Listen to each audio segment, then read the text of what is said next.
This is the Fantasy Alarm NBA DFS show with Jon Impemba and James Grande.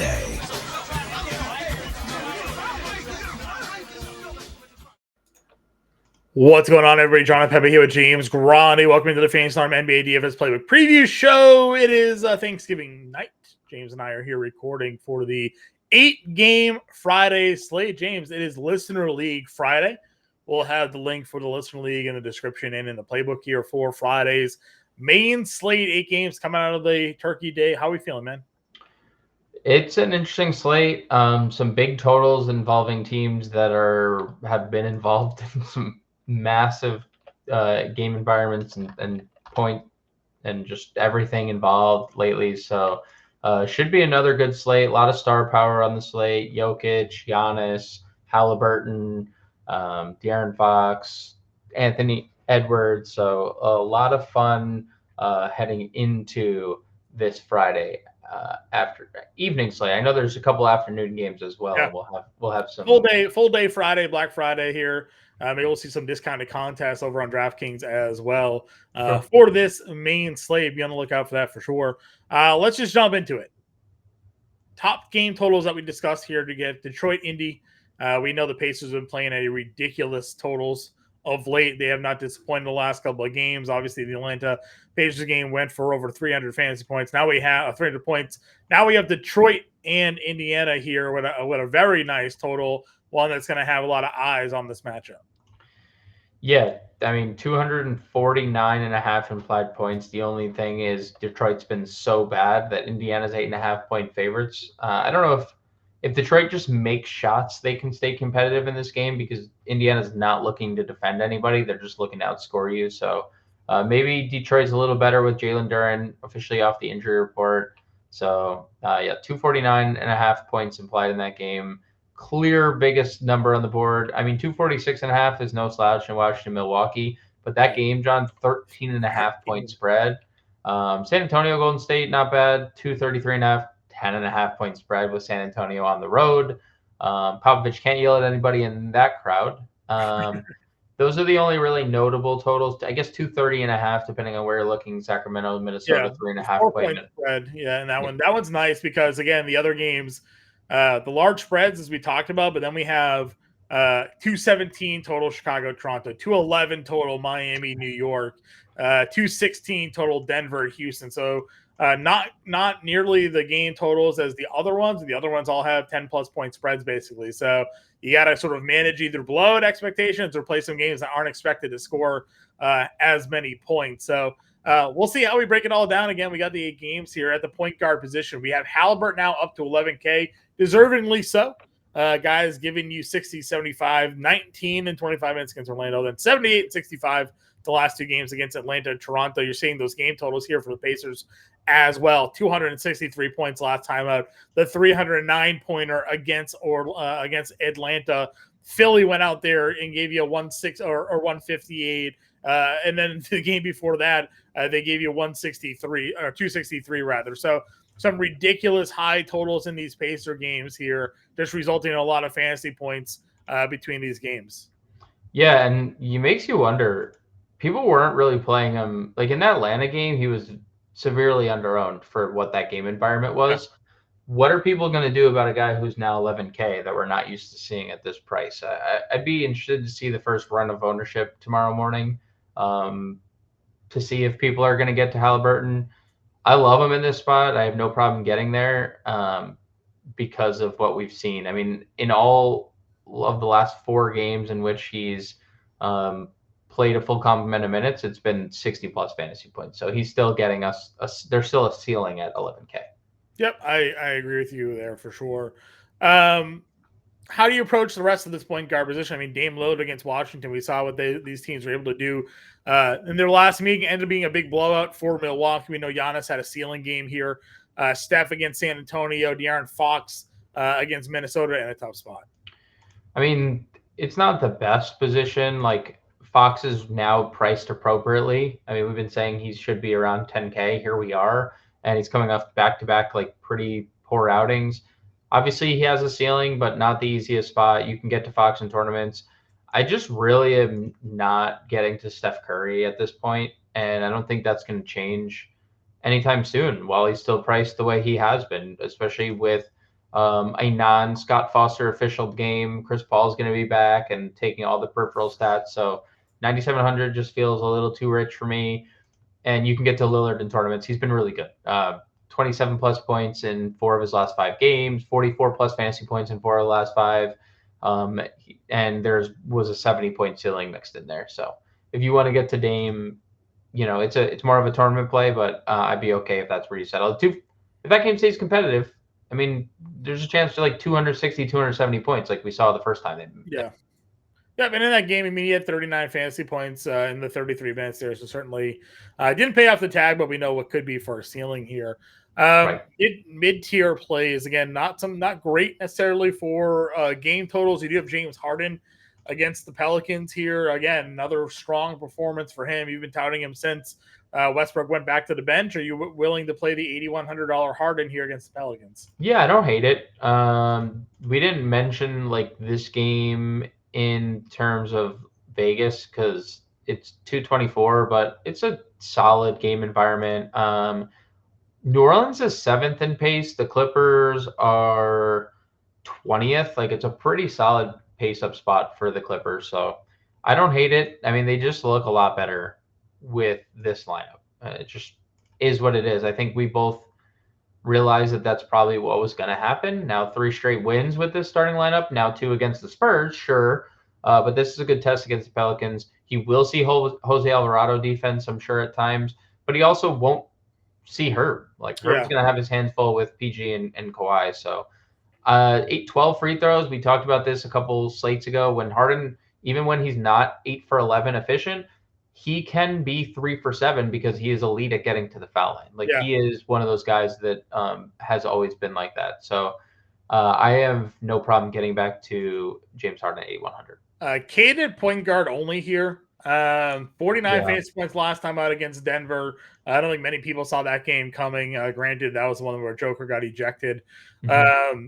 Pacers matchup though, right? How many people get the Cade Cunningham at $7,800? I would assume a lot of people.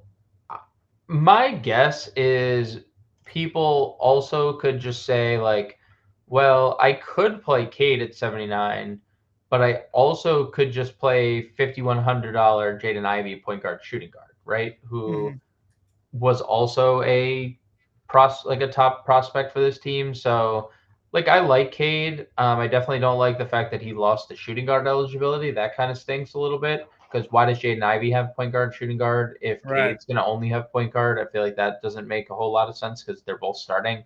But I mean, Indiana's number 1 in pace, but with a bullet. It's not even close. And they are dead last in defense. So like, you'd be silly to just like poo Cade 7,800 just because he loses position eligibility. Agreed. Jordan Poole maybe has found his stroke lately. Back-to-back 30 and 24 actual point games against Milwaukee and Charlotte. Again, a big team total here. Played to 33 minutes against Milwaukee. Hit all of his shots. Had 30 actual, but just 34 fantasy points. The prices are on the way up again. Do we think Poole's shooting continues, or is this a fade for you? I would say that if you think the game can stay competitive, you play Jordan Poole because he's been scoring. If you don't think the game's going to stay that competitive, I don't know if you need to go there.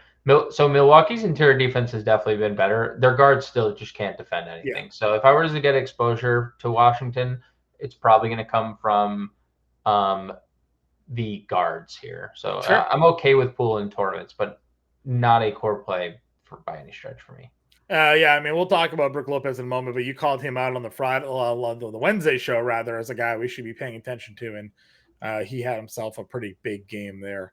Yeah. Guys down more in the mid-tier range, any of these guards jumping off the page to you here? I mean, I guess if Levine is out, we have to give Kobe White some serious consideration here.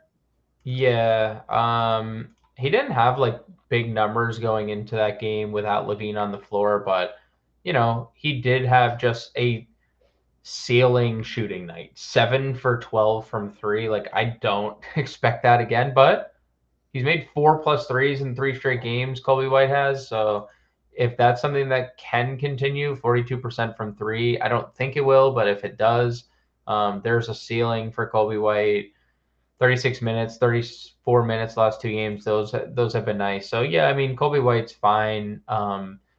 Probably the guy I would get to in this tier. I don't hate Tyus if you think the game could stay close. I like the Tyus minutes lately. 35, 26, 30. He's played 30 in 3 of his last 5 games. All those games, he's been pretty productive. We know Tyus Jones is like a pretty good fantasy producer. So again, if you think that game can stay competitive, Tyus Jones is in play. But like, I guess, what do you do? Ivy's out there, right? So yeah, I mean, Ivy is like for sure. I think probably one of the highest owned players of the slate. Yeah, I bet tomorrow we see him 30+%. Yeah, I would say 30% is that's a good safe projection. It's one of those things, right? Jaden Ivey has been slightly under a fantasy point per minute this year.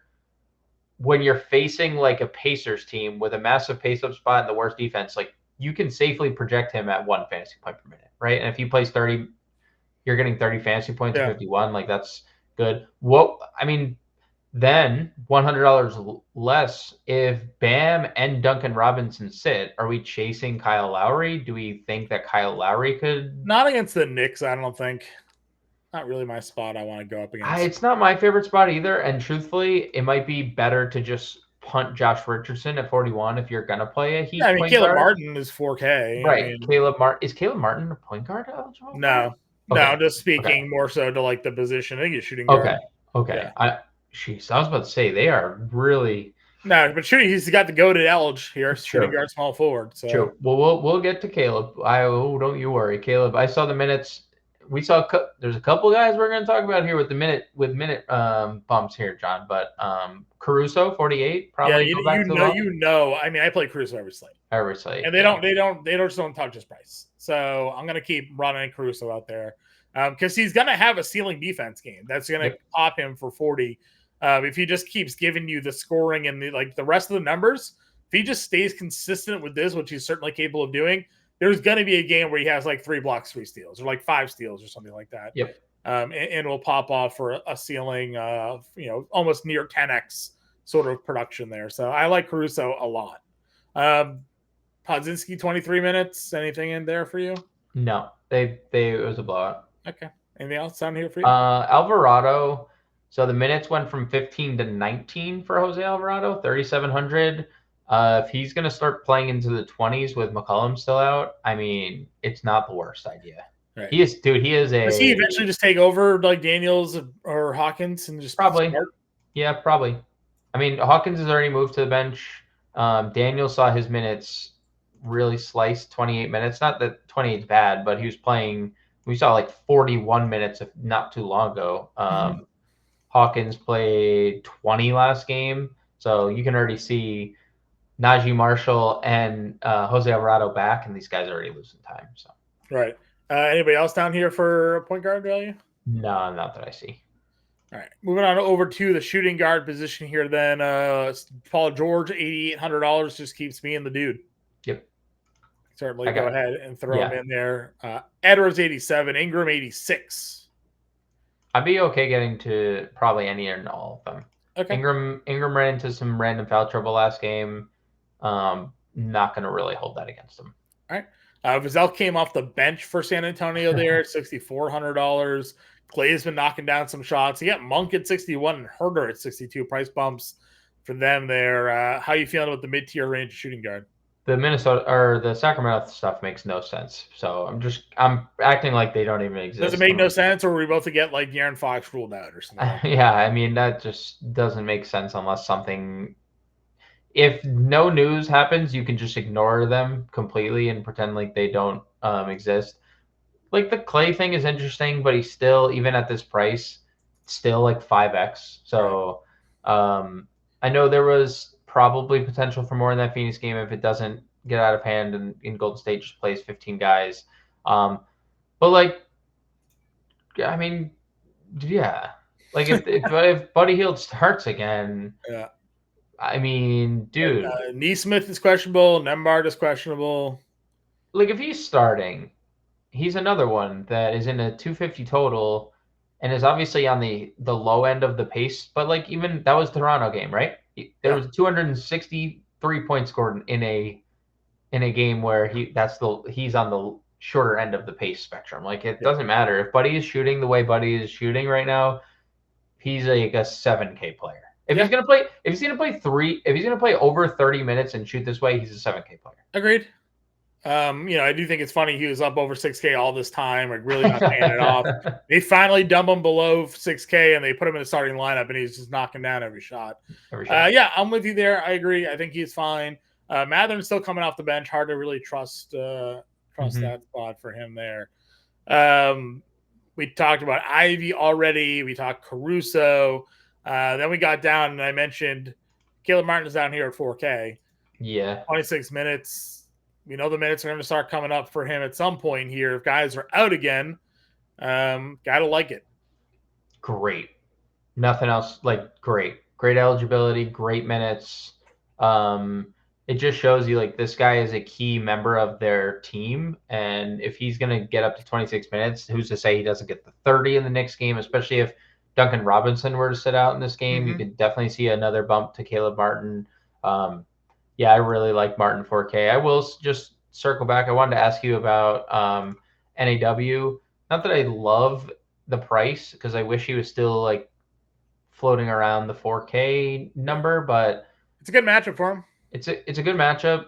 The minutes were solid, 30 minutes, and I mean the peripheral stats were solid. If he gets double-digit scoring, we're talking about a guy who could get 26, 27, 28 fantasy points. Yep. I'm fine. Yeah, I'm good going there. I know I said on the Wednesday slate I'd rather play Kyle Anderson. I still sort of feel that way, but the actual scoring is certainly higher on NAW. Yeah, agreed. Anybody else for you? We haven't talked about, I guess. No. Okay. Small forward. Scotty Barnes 87. We talked PG already. We talked Edwards. Butler 83 against the Knicks in Madison Square Garden. DeRozan Levine, I guess will depend on what happens with Levine here. Keldon 71. Oscar Thompson in that great pace game total game at 68. Like, what are we doing the front half of small forward? Yeah, so like Scotty Barnes is definitely interesting, but he's definitely slowed down. Obviously, 50 Indy gives everybody ceiling games. Yeah, it's one of those things where he gets 50 in Indy and you're like, oh, well, it's Indy. Siakam had like 70. So. Yeah. So Butler's really interesting here to me if Bam's out, because we saw like he just ran the point guard. Like, he played point guard while Lowry was spotting up. He had 1 assist shy of a double-double. Went for 36 fantasy points in 28 minutes, going 3 for 12 from the floor. Like, he wasn't even really getting to the foul line, and that's been Jimmy's, can really get to the free throw line. He's very interesting. I think if Bam and Duncan Robinson are out, I would love Jimmy at 83, and we have, again, now small forward, power forward, which I like from Jimmy. Yep. DeRozan got a big bump without Levine. He was the one bull I wanted to play in that matchup against OKC, and he didn't even have like a good shooting night, but he had 13 free throws and had 42 fantasy points. I'd go right back. He gets to play Toronto here too, and gets to play Toronto. Team that traded him away to go win a championship. Literally won a championship the next year. Poor guy. But we can't win with you. We had to go get Kawhi. Sorry. Keldon. Guess the right Keldon game and you can win a GPP with him, but if you guess wrong, I mean, he's going to get you less than double-digit peripheral stats. The Oscar Thompson thing is interesting to me, and we talked about this a little bit before we got on air. I don't know what to do with him because, on one hand, you love the player because he's always in like every play. He's involved in literally every play. If it's a missed shot, offensive rebound, Oscar Thompson. If there's a defensive rebound, Oscar Thompson. If there's he just like the scoring is going down again. He's not making any 3-pointers. I mean, he's shooting 13% from 3 this year, which is ludicrous. And there's foul trouble, and now there's like Jalen Duren. What if Jalen Duren gets back to what Jalen Duren did beginning of the year with all the rebounds? And I'm not saying Oscar Thompson didn't also like do well alongside Jalen Duren earlier in the year, But now we're paying $6,800 for him Right. when we weren't paying that price earlier. And I get it. Indiana bump naturally is something that we should take into consideration. Yeah. I'm just a little hesitant to go here at the price. For me, it's just the first time he's been under 7K in about a week. So like you are getting a little bit of a discount because he ran into some tougher spots. Sure. But he played Atlanta, who we just said we basically consider to be an equal to Indy in terms of defense and pace. He had 47 fantasy points in that game. I know. So, but what is the like? I'm not saying that like you're. I mean, foul trouble. Obviously, he fouled out against Toronto. Had 5 fouls in 24 minutes against Denver, so you're limiting him there. You know, the minutes were good with Durant on the floor. He's definitely their starting 2 or 3 rather. So, I don't know. I mean, are you worried about like Jaden Ivey more of a high usage play than Killian Hayes? Like, what's your, yeah, and like the points, like we're paying $6,800 for a guy who has scored 10 plus actual points once in his last 5 games. Sure. Right? It's like I'm not saying the peripheral stats can't be there. He's had a massive few like block games and a few steal games, and he's a really good rebounder. I think the context needs to be said there. Like he had 9 in 17 minutes. He had 8 in 24 minutes. He had 9 in 30 minutes before fouling out. So I mean, now fouls are part of his game. That comes with the risk of a rookie, and a rookie that is a great aggressive defender. Yeah, aggressive defender for steals and blocks. But the rebounds are legit. And again, we know what a ceiling can be. If he stays in a competitive game and doesn't get in foul trouble, 47 fantasy points. So I think in a game stack, he might be the lower rostered Piston, and that could be what is a differentiator for you. Yeah, I think that's a good point for tournaments too. Because if he's low owned, I expect him. People play Jaden Ivey. Maybe they get the Cade Cunningham. Yep. The flip side of that game, maybe they pay up for Tyrese, or they get the Buddy Hield, and no one finds themselves on Oscar Thompson because what you said, 3 straight games of under 10 fantasy points. The minutes look weird, and they don't look into the circumstances potentially surrounding those situations, right? Yep. Yeah. So I think your thinking is definitely correct in tournaments. I'll sit on it, and we'll probably reconvene on the Oscar Thompson talk during the live stream. We'll be live 5:00 Eastern time, so you can get back to us, and we'll see if our thoughts and feelings have changed on that one. Oscar Thompson, 2 years or more experience. Herb Jones here. 39 minutes in that game, did not hit his shots, but he gave you everything else he did the game before, 24 fantasy. So, you see the floor, you see the ceiling. 3rd straight game without touching his price tag. He's still 6,300 now. Going up against Kawhi, going up against Paul George, a little bit of a different spot here than going up against Sacramento. I'm less likely to go in on Herb here, but he's always a guy that I think is in play because he does just fill out the stat sheet. He does everything. Yeah, he's insane. He's just not going to ever be a guy that takes a lot of shots, so he does need to be like more efficient than usual. Yeah. You can play him if you want, but like I'm probably just going to play Chris Middleton if it's. I said he's a 1%er in tournaments probably. Yeah. You mentioned going down to Middleton here. Minutes finally got there. 29 minutes against Boston. In a game that Boston was handling for like 3.5 quarters. It wasn't until the very end did the Bucks make a run there, but you got another 30 fantasy points out of him if he's under 6K. You and I have said this when Middleton's playing 30 plus minutes, he's a 7K plus player. Yeah. And I kept on baiting you, being like, I mean, dude, 20 plus fantasy points since he started playing at 20 minutes. You're like, I don't know if I can get there because he's 6K, 5K, whatever. And we never really ended up playing him. But I was like, there's going to be a game where he's going to just randomly get the 30 and they're not going to tell us. Well, here it was. Boston. Was this shooting night game because it was Boston? Yeah. Now, does he play 30 minutes against Washington because they win by 30? That's also a question.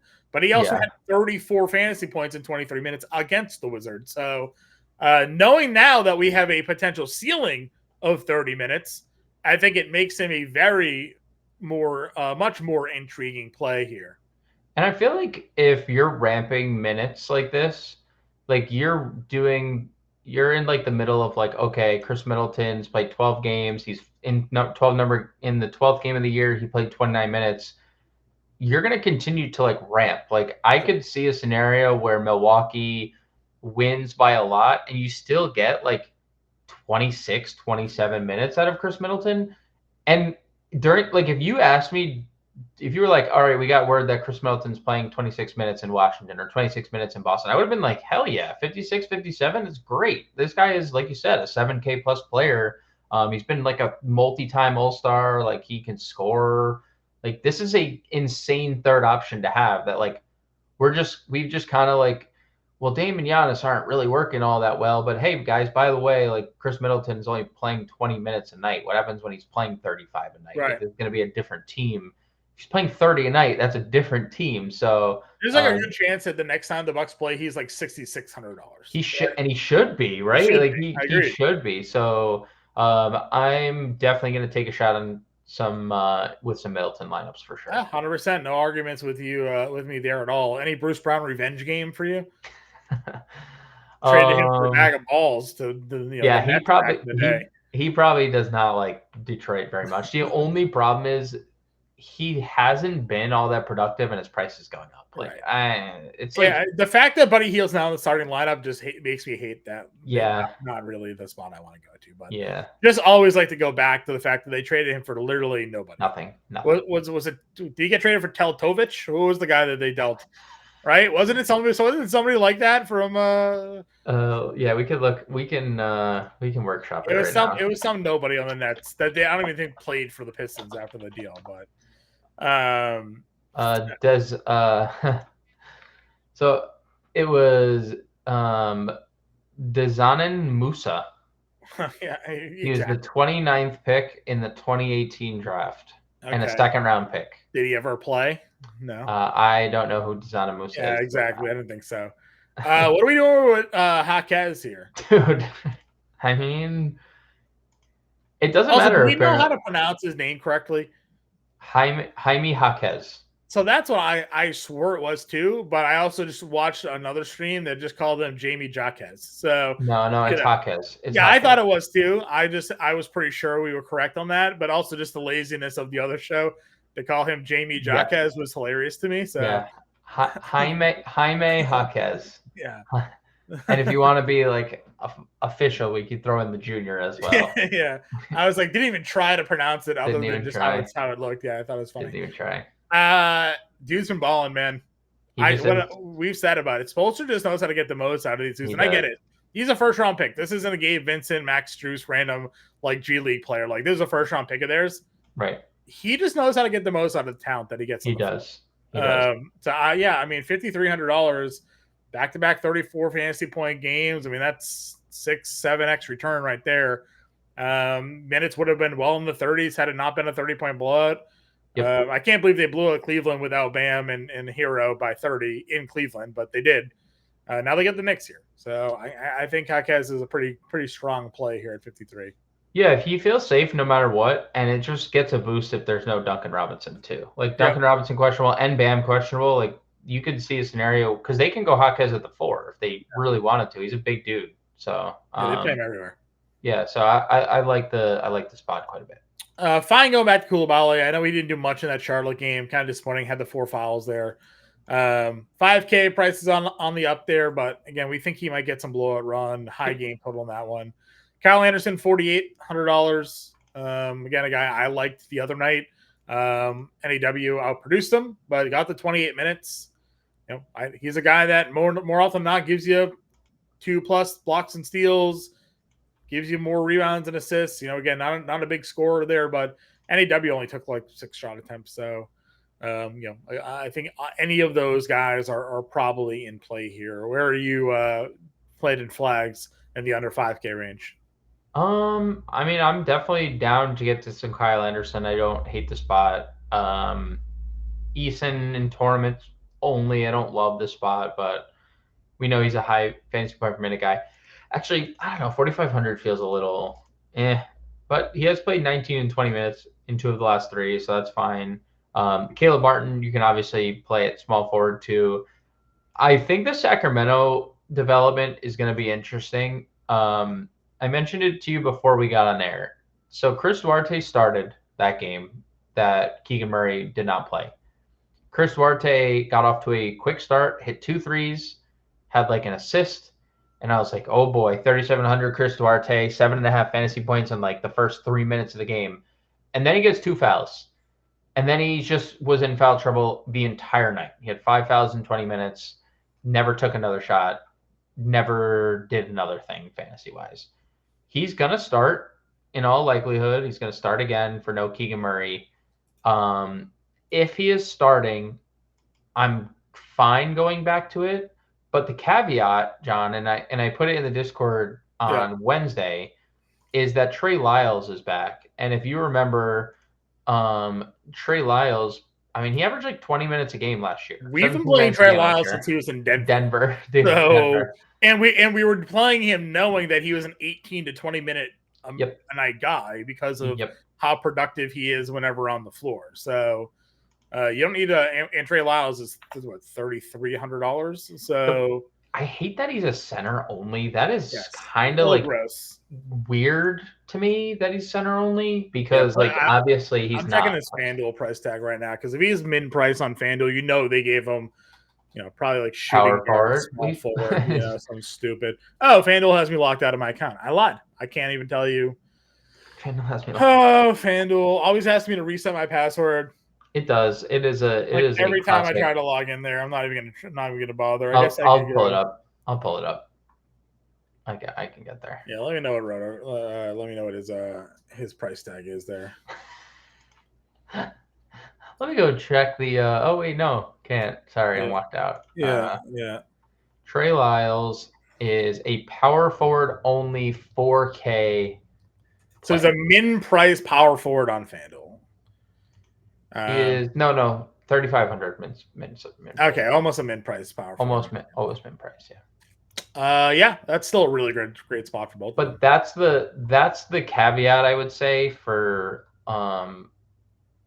Duarte. Like he can lose minutes to Lyles and he can lose minutes to Malik Monk. Like there's a scenario where he's losing time to both.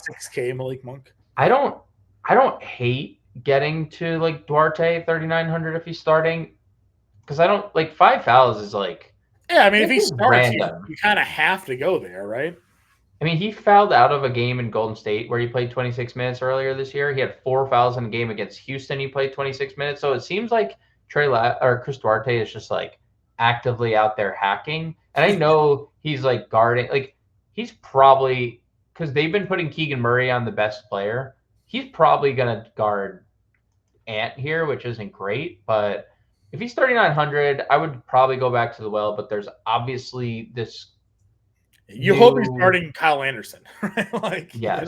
Not or NAW, NAW, who's just out there to, fill the gap. Giannis here, power forward. He went for 70 the last time he faced Washington. Pretty good in 34 bets. He went 20 of 23.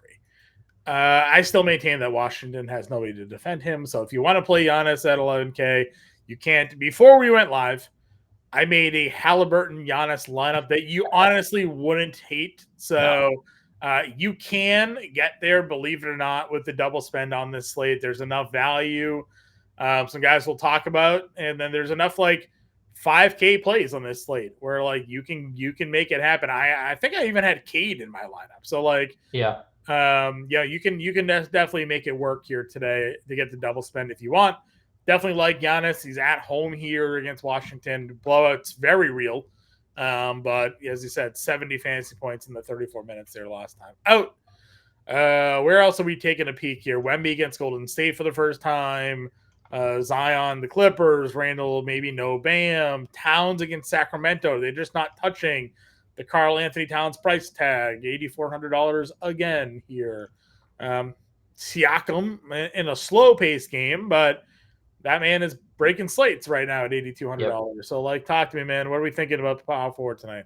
It's a good spot. Wemby, he's coming off one of those Wemby ceiling games where he didn't take a lot of threes and coincidentally has a big game because, he just has an unfair advantage. Having a 7 to the line, dude. Yeah, just an unfair advantage when he's close to basket.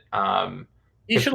You see how much Giannis goes to the line, and Giannis can't shoot free throws. Wembanyama can. So like he should be getting to the free throw line as much as Giannis gets to the free throw line. He should. And it seems like when he does, there's good things happen, and so I like Wemby here in tournaments. Probably not going to play Randall against the Heat. That's a very, very bad paced environment.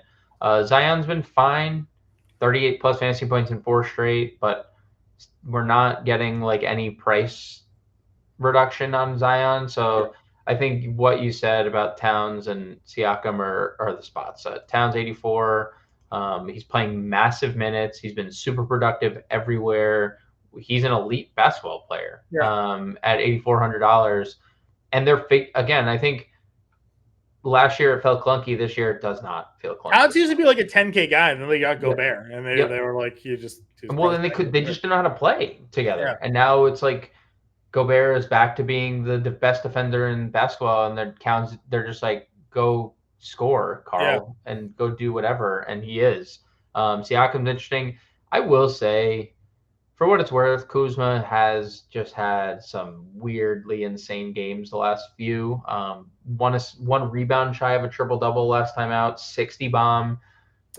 I don't know what bomb the game for. Is it Jordan Poole hitting shots and Kyle Kuzma's the one passing the ball? I mean, he has the ball a lot. Kyle Kuzma has been the one guy, I think, throughout the year that we've been able to like trust on watching, like minutes, production, whatnot. The scoring has been there pretty much every night. Like, I'm not saying I'm going to get there, but it is worth giving him a shout coming off 50 and 60 back-to-back. Siakam is obviously a great play. Kawhi is a little interesting, 81. It feels too cheap. Are we playing Denver at all against Houston or no? I feel like I've been trying to keep people away from like the Houston thing because they're very good defensively. Yeah, I mean, they rank 4th defensively, but not only do they rank 4th defensively, they're 28th in pace. Like, they just play so slow. It's very, I'm not saying like you can't have a big game in that setting, but like if I was to play anyone, it's Jokic, and that's probably the extent of my Denver exposure. Sure. Moving our way down here, Portis is 6K, Denny at 6K, Beef Stews at 55. And we've talked Jaquez already. Anybody down here in this mid range? Yeah. I mean, this range is yuck. What did Bobby Poe do in that blowout? 23 minutes, had 30 fantasy points, basically the ceiling for him at that price. Yeah, he's 6K. That's the issue. Like, we're getting, I would say, like, based on injuries, it's like the Pacers guys, Toppin and Neesmith. We'll see. Neesmith had started, obviously, against the Atlanta, went 25 minutes, 6 of 9. And then he got ruled out. So we had Obi Toppin back-to-back games, now 34 and 36. Being the guy, we maybe had hoped he would be with this team. Yeah. So, $4,900. I think Obi, again, in a really good spot here against Detroit. Just, again, getting exposure to this game, I think, on a slate like 8 games is going to be a popular play for sure. Naz Reid, $4,300 would be firmly in play. Big price drop, obviously, at what we were paying. Now he went 39, now up to 43 again. But for a guy that was over 5K for a period of time, You like the minutes, too. No Jaden McDaniels. Not that I think Naz is, like, directly correlated, but 22 minutes. We've been playing 18 to 19 every night. And then, obviously, if there is no Levine, we're playing Pat Williams. 3,600, played 37 minutes. Okay, not like a massive ceiling, but he started earlier in the year. He had 30 shots. Yeah, missed all the shots, which is also not a surprise because he's not a very good scorer. He's shooting 33% on the year, but he's a good enough fantasy producer that you would play him at 36 if you're starting. Probably better reason to play Caruso if Levine's out again, truthfully. Yeah.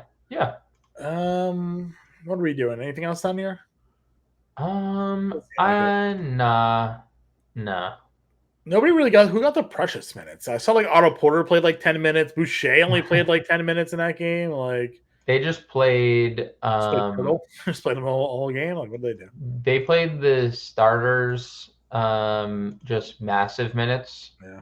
which hasn't really been the case, and then like Trent, and then just a bunch of I know when a Chewy got ruled, I was like, oh, maybe we both were like, oh, maybe Boucher, and it's like, no, of course not. 10 and minutes. The new coach still hates the same player. Nobody likes playing. He played less. Nobody likes playing Boucher. I don't know why. Center position here. Obviously, Joker's 12-9. We'll never not tell you to play him. If you want to play him, go ahead. Probably not paying 10-2 for Sabonis in this spot against Minnesota. That feels like a potential floor game on its way there in that spot. Then a lot of guys we have discussed already. Anybody we haven't talked about in this first half that you're keying in on? I mean, you can obviously play Şengün. It's not the best spot, but Jokic is like, you can score on Jokic. Will he score on you and put you in foul trouble is obviously another concern. But Şengün, you can play. Vucevic was fine without Levine. 41 fantasy points at 7,600 would be more than okay. 6 of 13, you assume you're probably, if there's no Levine, you're probably getting more than 13 shots from Vucevic if you run that back. So 7,600 is okay. The Miles Turner's minutes, I will just never, ever, ever, ever, ever, ever get right, because the Atlanta game, they decided, screw it, we don't need centers in this game. We'll just play small.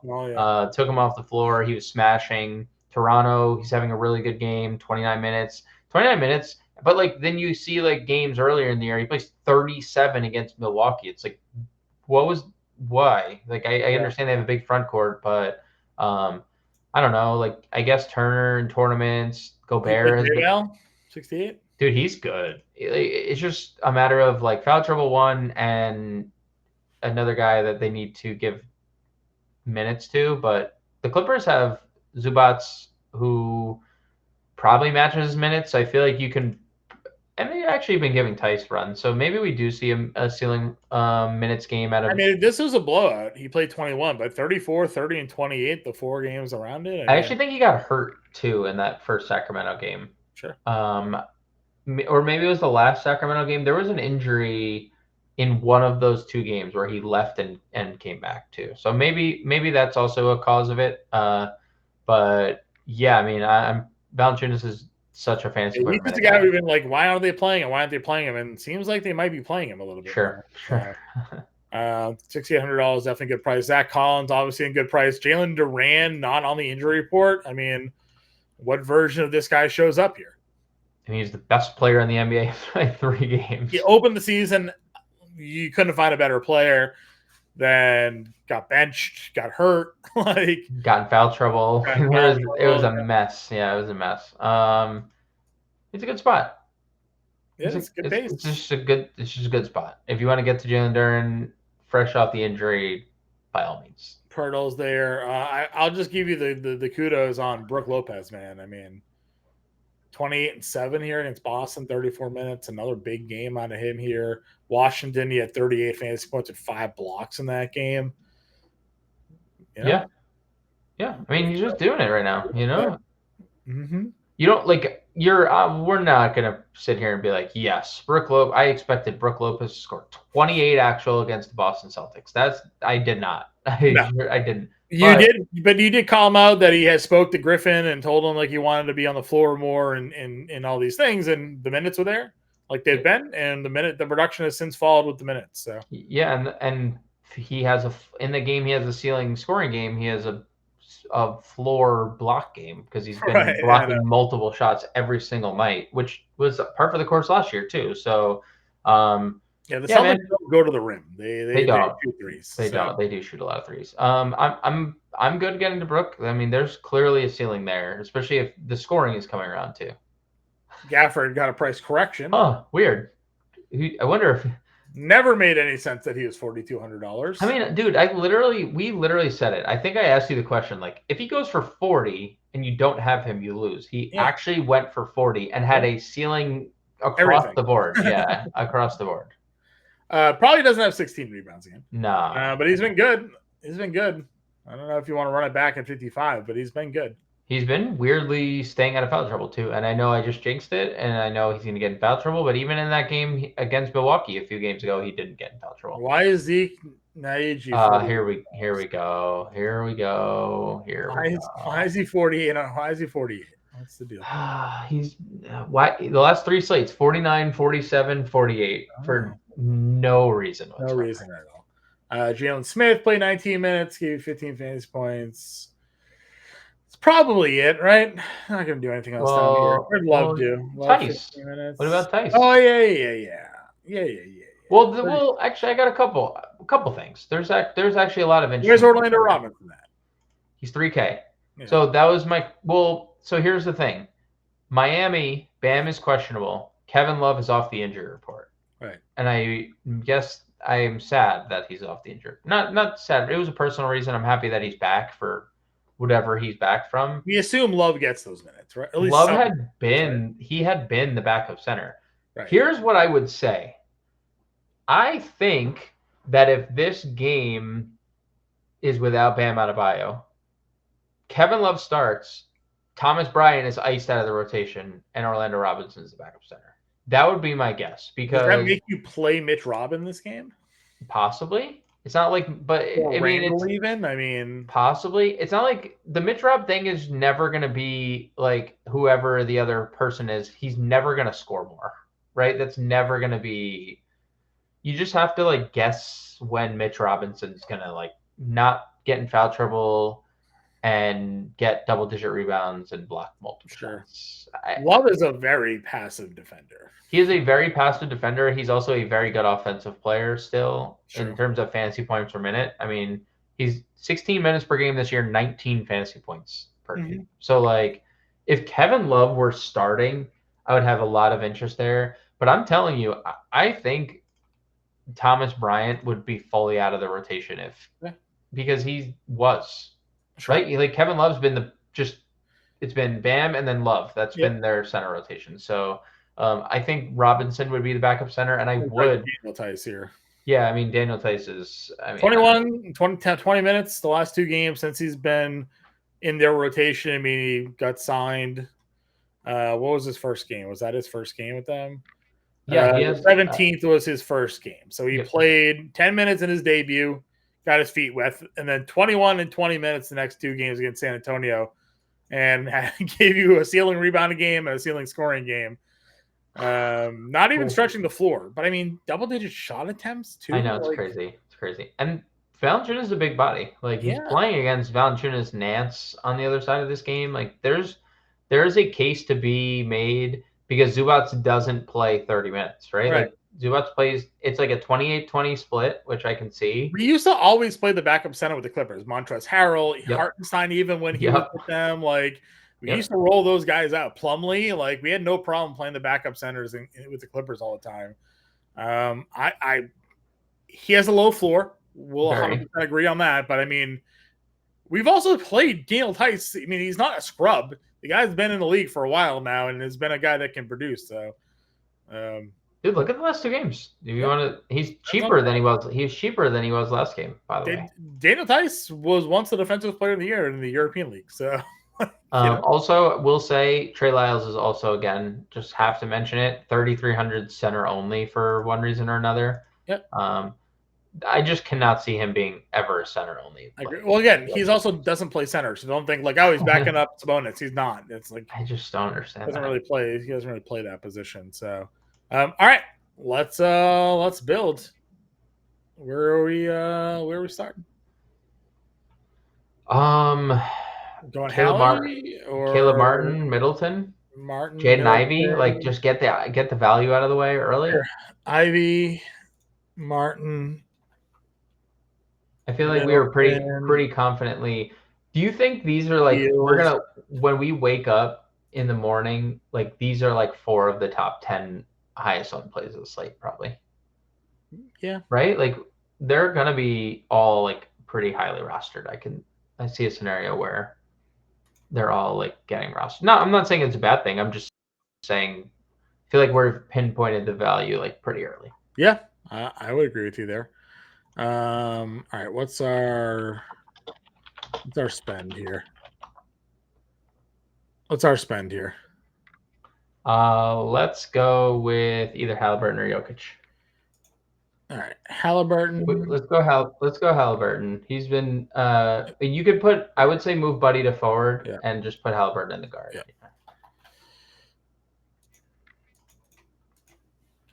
because there's a lot of really good mid-tier center or power forwards that I think we can still afford, like the Butler, Towns, Siakam range felt really, really good. Times there is 5150 for a center and a util, and we had. I mean, if we just wanted to do, you think Tice or Lyles? Do you have a preference?